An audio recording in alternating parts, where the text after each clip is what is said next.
essentially the opposite of public service. It's like doing the worst work possible that harms the public, and you're paid millions of dollars to soothe your conscience. Clarence Thomas is welcome to do that, to work against the public's interest in private and make a lot of money, but he decided he wanted to work against the public interest on the Supreme Court and allow his billionaires to share all of their money with him.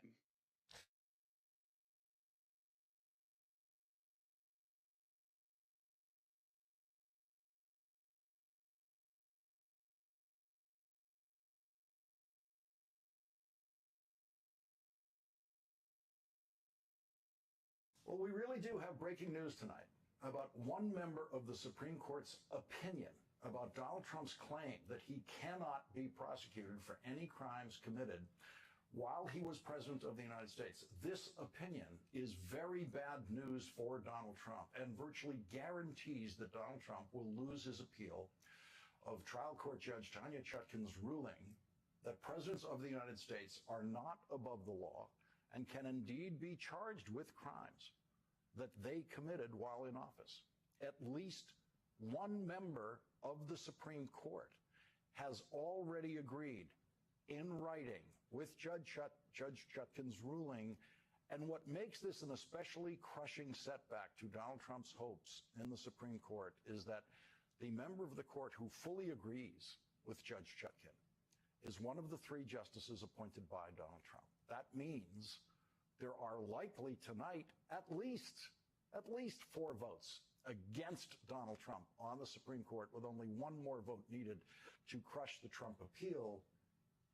The breaking news of the night is actually 25 years old.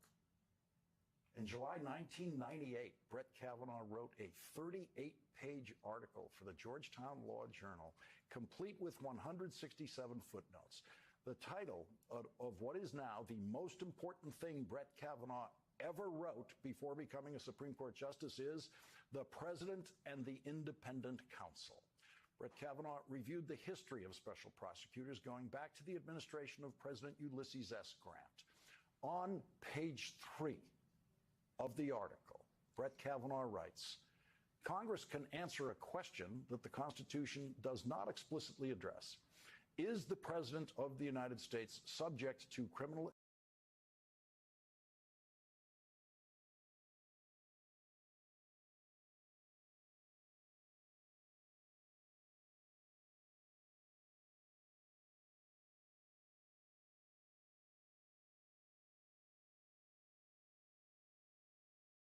Congress pass an unconstitutional law? And so that sentence alone indicates that Supreme Court Justice Brett Kavanaugh believes, quote, the president can be indicted only after he leaves office.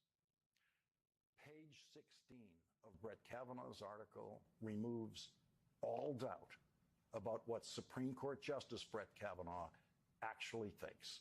Quote, the framers thus appeared to anticipate that a president who commits serious wrongdoing should be impeached by the House and removed from office by the Senate, and then prosecuted thereafter.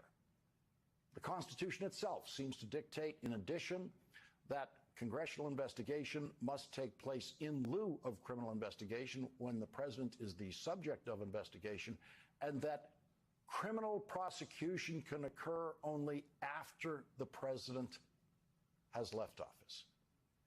And right there, in writing, Brett Kavanaugh destroys the totality of Donald Trump's appeal to the United States Supreme Court. Brett Kavanaugh destroys the idea that a president cannot be prosecuted after leaving office for crimes committed while in office. And simultaneously, Brett Kavanaugh destroys the absurd Trump lawyer notion that it would be double jeopardy to prosecute Donald Trump now after he faced an impeachment trial in the United States Senate for essentially the same high crimes. I'm going to read these two sentences again because these two sentences prove just how quickly the United States Supreme Court can actually handle this appeal and write a fully authoritative opinion in this appeal, because the Supreme Court's opinion could be written by Brett Kavanaugh and amount to only these two sentences. The framers thus appeared to anticipate that a president who commits serious wrongdoing should be impeached by the House and removed from office by the Senate and then prosecuted thereafter. The Constitution itself seems to dictate, in addition, that congressional investigation must take place in lieu of criminal investigation when the president is the subject of investigation, and that criminal prosecution can occur only after the president has left office. And of course, Brett Kavanaugh's article quotes the Constitution in full support of his position. Article 1, Section 3, Clause 7, quote, "Judgment in cases of impeachment shall not extend further than to removal from office and disqualification to hold and enjoy any office of honor, trust, or profit under the United States. But the party convicted shall nevertheless be liable and subject to indictment, trial, judgment, and punishment according to law." So the Constitution says that after leaving the presidency, Donald Trump is, quote, "subject to indictment, trial, judgment, and punishment according to law." It's all over. It's all over. The presidential immunity that Donald Trump's constitutionally illiterate criminal defense lawyers have invented is a fiction that will likely be crushed by the Supreme Court unanimously. Any member of the Supreme Court trying to rule for Donald Trump will have to find a way to rewrite the line of the Constitution that says that a former president is, quote, "subject to indictment, trial, judgment, and punishment according to law." It cannot be done. You cannot rewrite that line.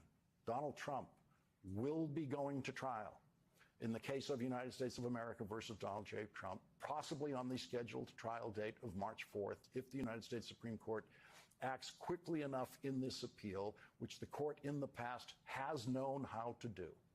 Donald Trump is definitely going to trial in the case of Georgia versus Donald Trump. Donald Trump will definitely go to trial in the criminal case of New York versus Donald Trump for business fraud. And Donald Trump is definitely going to trial in the criminal case of United States of America versus Donald J. Trump in federal court in Florida, where the federal judge in that case appointed by Donald Trump will continue to do everything she possibly can to delay the trial and help Donald Trump in any way she possibly can. Brett Kavanaugh won't be doing that for Donald Trump. Brett Kavanaugh destroyed Donald Trump's appeal in writing 25 years ago.